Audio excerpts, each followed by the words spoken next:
Alors les gars, faites très attention aux faux matériels électriques qui se vendent sur le marché. Observez très bien ces deux couteaux électriciens minutieusement et par la suite, mettez-moi dans l'espace commentaire quel est le bon, quel est le mauvais, quel est très dangereux pour la santé. Tout à l'heure, j'étais au marché pour acheter le matériel nécessaire pour la réalisation de ce programmateur afin de programmer ces microcontrôleurs et envoyer à un client. Avant le test, j'ai vu ce couteau électricien, vu que la recharge de mes couteaux électriciens était déjà presque terminée. Je voulais uniquement la recharge. Les gars m'ont fait comprendre que non, ils ne vendent pas la recharge. Bon, ils m'ont obligé d'acheter tout cela neuf directement. Et puis nous allons ouvrir pour voir. Regardez vous-même ce qu'on nous vend. Est-ce que ça c'est un couteau électricien? Regardez, si vous offrez par exemple ça à un enfant, est-ce qu'il peut travailler sur le secteur jusqu'à être en sécurité? Observez très bien comment l'un c'est le faux. Ceci est au moins isolé. Lorsque le technicien arrête comme ça, il est en sécurité. Par contre ceci, si vous voulez travailler en ligne, vous allez être choqué. Nous allons prendre un peu le multimètre pour voir comment est-ce qu'un enfant peut arrêter ce couteau électricien et être en sécurité. Donc je mets le multimètre en mode test diode. Donc vous allez voir que c'est un conducteur électrique. Vous voyez. Normalement, cette lame devait être à l'intérieur et la lame qui est à l'intérieur également conduit. Donc vous voyez. Donc lorsqu'un enfant va prendre un couteau comme ça pour vouloir travailler, il ne sera pas en sécurité. À tout moment, ça peut le choquer. Par contre, lorsque vous achetez un couteau qui est de qualité, vous voyez, c'est isolé, c'est protégé. Donc je ne sais pas pourquoi on laisse entrer dans le pays ces genres d'outils de travail. Je me mets un peu à la place de l'enfant, l'élève qui va prendre ce genre de couteau électricien parce qu'il veut le moins cher. Même sur la qualité des lames que nous avions à l'intérieur, observez parfaitement.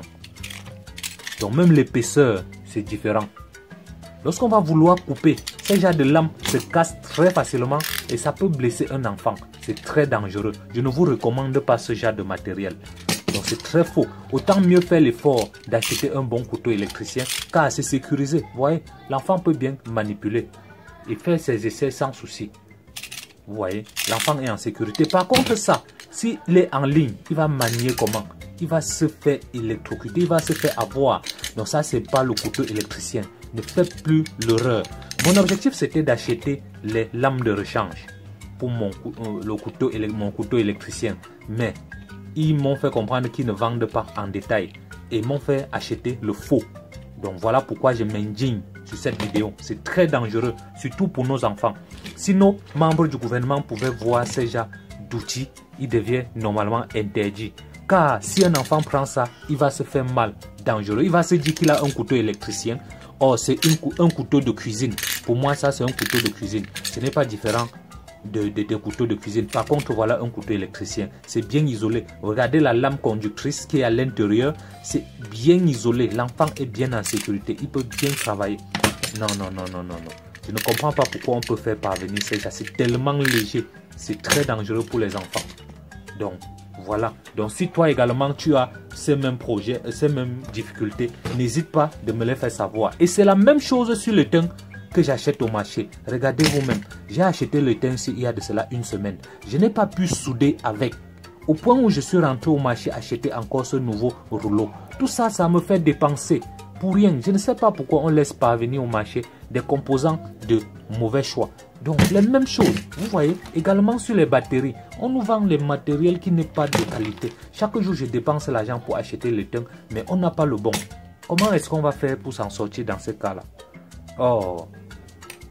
Donc, dites-moi dans l'espace commentaire comment tu fais pour t'approvisionner le bon matériel.